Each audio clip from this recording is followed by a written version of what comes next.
Good morning, dear students. Welcome back once again in the science class. I, Ishita Sharma, your science teacher, is here again with the another concept.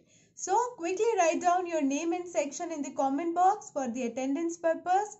And let's start with our chapter number 4, the solar system and the earth. Students, you all know we were on this chapter only, in which we have already done about solar system and its 8 planets.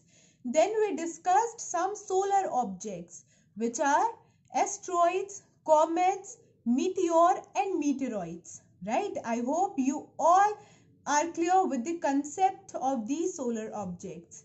Then students, in the last class we discussed about moon and its features. Right? We discussed about constellations. Constellation, which are the group of stars. You all know some stars form some groups together. Right? They form some shapes and they form some group. And that group of stars are known as constellations. So students, constellations form different shapes and patterns. Okay. And some of the major constellations are Ursa Major, Orion, and Scorpio constellation. Okay. Now students, let's start with today's topic. Today we will discuss some facts about our planet Earth.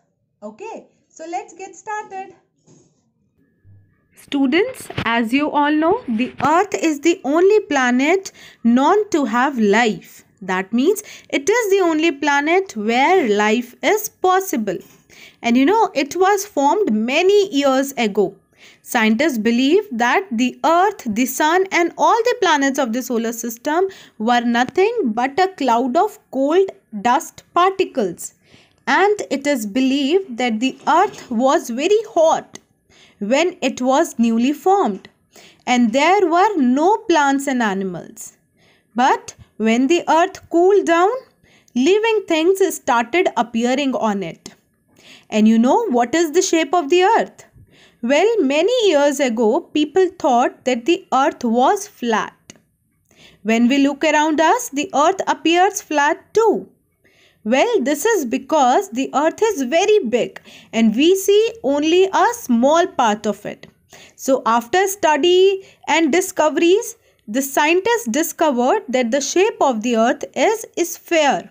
Okay, the Earth is spherical in shape. Okay, now let's understand about the two movements of the Earth. Students, now let's discuss the concept of rotation and revolution. So here I am having a globe. You all know what is a globe? A globe is a miniature of Earth, right? A globe is a miniature model of Earth. Students, as you can see, here is a line which connects North Pole to the South Pole and we call it axis. Okay, Earth is having an axis and that axis connects North Pole to the South Pole. And students, on this axis only Earth rotates. Okay, Earth rotates on its axis. Okay, students? Now, what is rotation?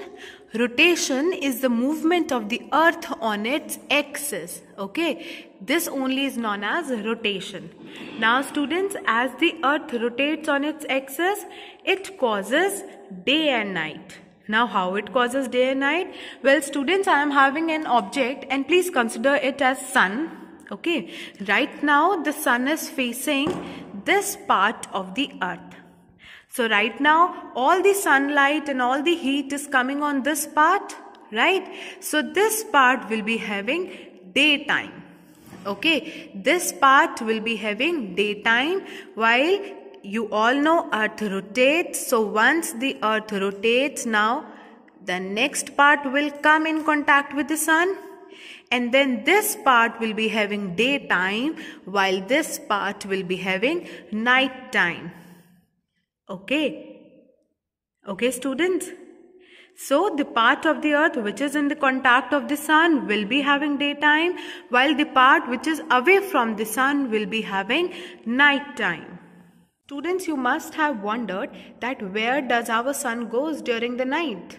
Well, sun doesn't go anywhere. It is there at its place only. but it is the earth that rotates on its axis and due to which day and night takes place, right? Okay, now come to the next concept, which is revolution. Student, revolution is the movement of the earth in its orbit, okay, around the sun.